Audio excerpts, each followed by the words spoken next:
Dangerous, mentally ill man sentenced to 12 years in prison. Robber shot by businessman in Manchester while Jamaica top medal tables at Carifta Games. This is Undiluted News. Mikey Bones reporting. A man was arrested after a firearm and several rounds of ammunition were seized during an operation in Retreat District in Little London, Westmoreland on Tuesday. The man's identity is being withheld pending further investigations. And reports from the Westmoreland Proactive Investigations Unit are that about 12:30 p.m., lawmen were on a snap operation in the Retreat District when they searched a premises and found one Keltec submachine gun and 11.40 cartridges. Meanwhile, Jermaine Scott, the airport ramp worker who was reportedly caught with 2.5 kilograms of cocaine stashed in his work raincoat, will find out in a few days whether he is innocent or guilty of the crime. On Tuesday, presiding Judge Sasha Marie Smith Ashley heard closing arguments from his counsel Henry McCurdy. Scott had been on trial since his arrest in January of 2023 at the Montego Bay Sangsters International Airport for possession, trafficking, and attempting to export cocaine. And during closing arguments on Tuesday, his attorney Henry McCurdy asserted that the prosecution's allegations that the raincoat in which the cocaine was allegedly discovered belonged to Scott and that he had gone to fetch it from the bathroom at the time of his arrest were senseless and without foundation.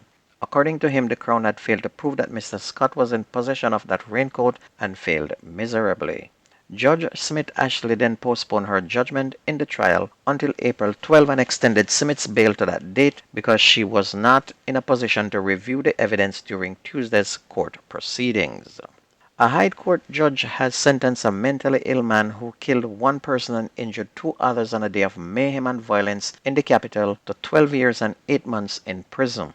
The mentally ill man attacked with a piece of metal pipe and caused serious harm to persons on the day in question. Justice Richard Floyd imposed the longest of the three sentences on Cornelius Kennedy, 32 years old, following the death of 62-year-old Lanceworth Wilson during the December 2, 2021 attacks. Wilson died of his injuries on January 5 of 2022.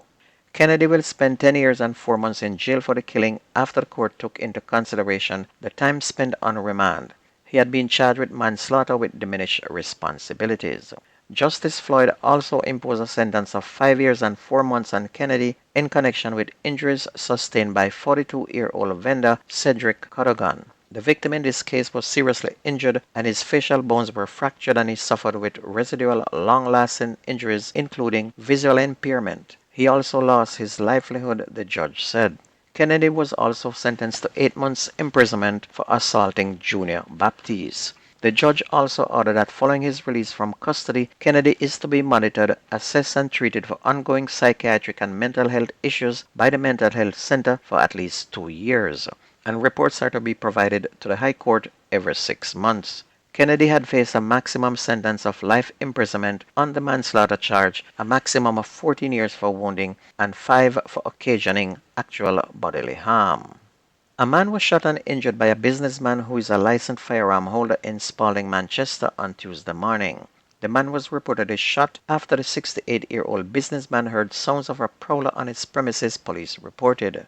The 39-year-old injured man, said to be a laborer from Cobbler District in the parish, has since been hospitalized, and his condition is not considered life-threatening, according to reports from the police. A man was shot dead by gunmen at his home in Linstead in St. Catherine on Monday night. Investigators reported that sometime after 10 o'clock, residents of Sunnyside District heard gunfire but did not notify the police. On Tuesday morning, the residents found the body of Mark Walker inside his house with multiple gunshot wounds, and investigators reported that the perpetrators kicked off the door to the dwelling and shot Mr. Walker in his bed.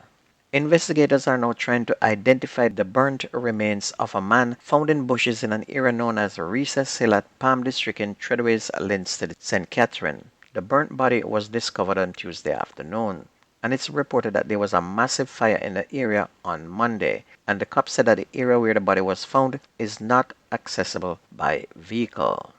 A man was shot dead near his home at Whitehall in Negril, Westmoreland on Tuesday morning as well. He had been identified as 24-year-old Brandon Hall, otherwise called Shay or Don Don. Reports are that about 3:20 in the morning, Hall had just arrived home and entered his house, and it's reported that a motorcycle with 2 men aboard rode into the lane where he lives.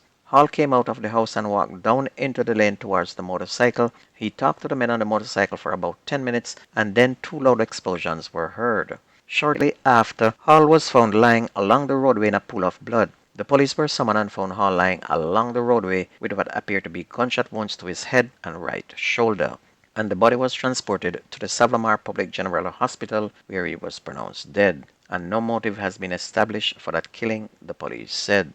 On to sports, Jamaica topped the medal tables at the Carifta Games for the 38th straight staging and the 45th time overall after they amassed 84 medals. The 51st staging of the event came to an anticlimactic end on Monday at the Carifta Games Stadium in St. George's in Grenada. And after sweeping the 4x400 relays and sprint hurdles on Monday's final day, Jamaica won 45 gold, 23 silver, and 16 bronze medals for a whopping 84 medals to lead the Bahamas, who had 36 medals, 10 gold, 13 silver, and 13 bronze. Trinidad and Tobago had 27 medals, 4 gold, 11 silver, and 12 bronze, while Guyana had 10 medals including 4 gold, 3 silver, and 3 bronze. Guadeloupe and U.S. Virgin Islands both had 2 gold medals, while 5 countries had 1 gold medal each: Grenada, Cayman Islands, Antigua and Barbuda, Belize, and St. Lucia. And don't forget that the best news and sports takes place on this station. If you ever miss the news, please go to YouTube, type in Jamaican Undiluted News, listen, like, share, and subscribe to keep it going. That's news and sports on your favorite radio. My name is Mikey Bones. Have a wonderful day. I gone.